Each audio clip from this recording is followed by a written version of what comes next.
Hi everyone, George here, and I'm on my way to Aqua Depot in London. So I'm here at Aqua Depot right now, and I just wanted to show you the 4 mature planted scapes that we've got here because they're looking better than ever. I'm just really proud of them because I've been looking after them for the last few months, and they just matured beautifully. We've got livestock in there now, and I just wanted to kind of give you a bit more of a deeper dive into each scape and just do a run through of what's in there and the aquascape design, etc. So let's take a look. Let's look at this beauty here, shall we? So the scape itself is 10 feet long or 3 meters by 60 centimeters tall or 2 feet tall by 90 front to back or 3 feet front to back, which gives us an overall volume of about 400 gallons or 1600 litres. It's lit with 2 loopy LED light units. For those that don't know, loopy LED are super premium LEDs. Each LED is controllable, so you can do some crazy stuff. You can do zonal lighting. So in an aquascape with maybe some shade-loving plants, you might want to, have an area of light which is much lower versus, you might have some glossostigma or some really kind of demanding plants. You can target that. But we've got them on, I think they're on full power actually, and as you can see, they're growing the plants beautifully. So, fish-wise, I've gone for 200 zebradanios. Now, zebradanios are really popular and classed as I think they're like an underrated fish. I think they're beautiful, and they just exhibit really natural behaviour in here. They're not shoaling very tightly because they don't see any predators. If you didn't know, guys, fish tend to school or shoal when there's perceived danger, and it's a defence mechanism. So at the moment they're all just scattered about pretty much randomly, but still adds a lovely sense of movement to the aquascape. It maybe would have been a bit cooler to see, more of a tighting shoaler fish going up and down the tank. So plant-wise, we have a mixture of Marsilea hirsuta, and then we do have some Halanthrium tenellum, which is the kind of micro sword looking plant there. And this was replaced probably 2 to 3 months ago. We did have Monte Carlo and hairgrass in there, but the tank was kind of neglected, and so we swapped over to the Marsilea and the Halanthrium, which are easier plants and less demanding, and actually longer term, I would say, as well. There's also some, let's see if we can find them. We do have some snail-eating fish. We've got some skunk loaches in here. Let's see if I can spot some for you. Sometimes they tend to swim around with the zebradanios. Now we can see a juvenile bristlenose there on the rock right in the centre of the screen right now. There's 20 or so in here. That's just to keep hopefully the rocks kind of free from algae. Now there's a skunk loach just kind of hiding in the crevice right in the centre of the screen. Let's zoom in for you. Just there, right in the centre. So I think there's 10 or 20 in here. We did have a really big snail issue, but after we put these in, literally a day or so later, absolutely no snails. We do have the Marno shrimp in here as well. There's a couple of hundred Marno shrimp, and as you can see, the combination of the snail eaters and the algae eaters have kept a really kind of pristine looking aquarium. I do a 50% water change on here every week using a very large diameter hose that goes straight into the toilet, and then we just refill using tap water, dechlorinated tap water. So really easy, just takes a little bit of time. We do actually have a pest plant in here. Now, I'm not sure if any of you guys have experienced this before or know what it is. It's called Utricularia gibba. Now, let's see if we can get some in shot for you. There we go. So it looks like a moss. It's actually a carnivorous plant, and once you've got it in your tank, it's really hard to get rid of it. So it's just something we've had to learn to live with, and now and again I'll just manually remove as much as I can. But hopefully you'll agree it is a beautiful scape. We're using Frodo stone in here, also known as ancient stone. This was brought over by Adam Pascella from Poland, and it is just a really kind of stunning aquascape. Filtration wise, we've got two large Chihiros external canister filters, one on the left going into steel inlet and outlet there. So the outlet is actually a Chihiros outlet, and then we've got a loopy lead filter inlet there, and then the opposite on the right hand side. So we've got the inlet at the front of the tank and then the outlet on the right, and again a large Chihiros external canister. Now you can see the external inline CO2 diffuser there.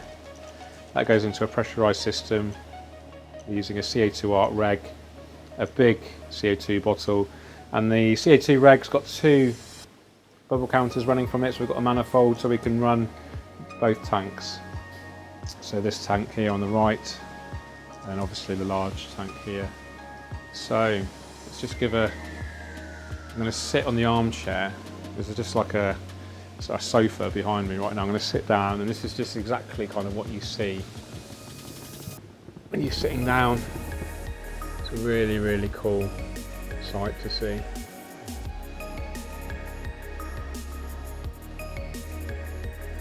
And I think it's just great to see loads of small fish in a really large tank. You know, the temptation for a lot of people would be to stock it with large fish and large plants maybe, or really kind of large sort of high impact hardscape, or you know, fake backgrounds, etc.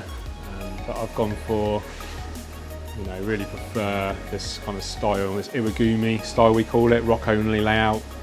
It just kind of really connects you with nature, really gives you a sense of nature, a sense of peace, because it is so minimalist. And yeah, what do you guys think? Do you like this style of aquascape? Kind of minimalist, one or two species of fish? If you had a 10-foot long tank like this, what would you stock in there? Let me know in the comments below. What kind of aquascape would you go for?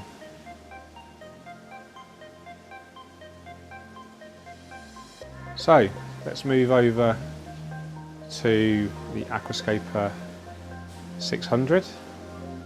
Again, lit with a loopy lead, and we've got the Chihiros steel outlet and inlet there. We're running a JBL filter on here, and this is just a really nice low maintenance aquascape, mostly Cryptocorini, Anubias, open foreground there with some small pieces of Frodo stone. We've got a large piece of Frodo stone there in the centre. Nice big piece of driftwood.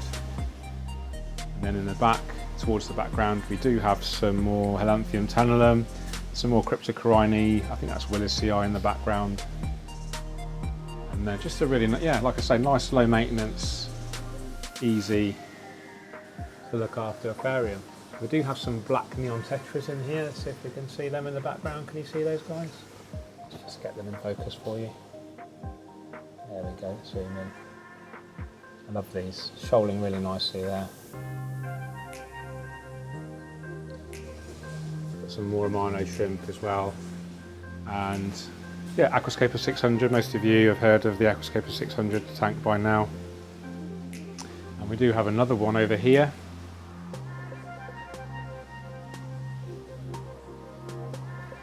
Now, this is looking, I would say, it's one of my favourite scapes at the moment. I just love the colours. I love like the autumnal kind of browny reddy tinge, lit with a Twin Star 600E, and we have some stainless steel inlet and out there with a built-in skimmer, Cryptocorini undulatus red, and we have a carpet of the Marseillais crenata, which is a smaller variety of the Marseillais versus the Hisuta, which we saw in the large IWAGUMI earlier. Again, pressurised CO2, and we're running the Neo diffuser in here. We're also running the Neo diffuser in the other 600 scape. And in here we have some red phantom tetras. Let's try and get them in focus. There we go. So quite juvenile at the moment. They've got some growing in to do. A really simple layout, mostly crypts. We've got some Cryptocorini. I think it is Petrii in the background. some more undulatus red. There is some Liliopsis, I think it's the Braziliensis in the back as well, kind of mixed in with the crypts. But yeah, just 3 or 4 species of plants. Got the beautiful roots coming down like a tree root system, which looks really effective. And I just really like it. Again, it's a low maintenance layout. I try to keep my layouts quite low maintenance when I do them for shops, because I'm not here all of the time to maintain them.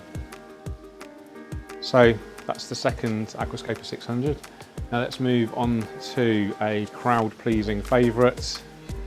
And again, this is one of my favourites because it is so low maintenance. And let's get a look. This is looking really nice and grown in now. No CO2 on this one. The lighting's only on 50% power. And we've stocked some Congo tetras in here. These are still quite juvenile, so they need to grow in before they start to look a bit more colourful. But they're really happy in here and will no doubt grow into beautiful specimens in the future. Now I want to stock Congo tetras because they're from Africa, and I've used largely African plants in here. I've got loads of Anubias, I've got 3 or 4 species of Anubias in here. I've also got some Crinum calamostratum in there in the background, the sort of crinkly plant that you can see. We've got some Cryptocorynes in there. These aren't from Africa, these are from Southeast Asia. And we've also got a huge Aponogeton as well, which is from Asia. But like I said, most of the plants are African, hence the fish choice from Africa as well. So this is a 4 foot by 3 foot by 2 foot, or 120 centimeters by 90 by 60 tall. Again, lit with a loopy LED. We have a weir in the background there, which runs into the sump, which actually has a carbon reactor in there as well, and some biomedia. And we haven't actually done a water change in this since we set it up, which was about 3 months ago. So I just wanted to kind of experiment with a no water change aquascape. And so I'm relying on the plants purely to purify the water, obviously the biological filtration, and we do have some carbon in there as well. But I just wanted to see how long we could keep a tank running for with no water changes. Let me know in the comments below, have you seen any systems like this, no water changes? What's the longest you've gone for without a water change in your aquarium at home without any ill effects? Let me know in the comments below. It's not a popular method, but it is a fairly well-known method, the Diana Wellstad method if you like, a bit of a kind of a different take on that, just relying on the plants for the filtration. We're not using a dirted substrate at all, this is literally just plain gravel. I am just dosing sporadically some liquid fertiliser just to make sure the plants are well fed. But because we're not using CO2 injection, actually the nutrient demands of the plants are relatively low, because also the lighting is relatively low as well. So really like this tank. It's a nice scape, just a huge piece of wood there. We've got some dragonstone, some nice kind of naturalistic looking gravel. And yeah, what can you say? I wouldn't mind this at home. Super easy to look after. Just top it off for evaporation, and that's it. Super simple. So let's just give you a nice kind of panning shot of the other 3 scapes. Come on, get into focus. There we go.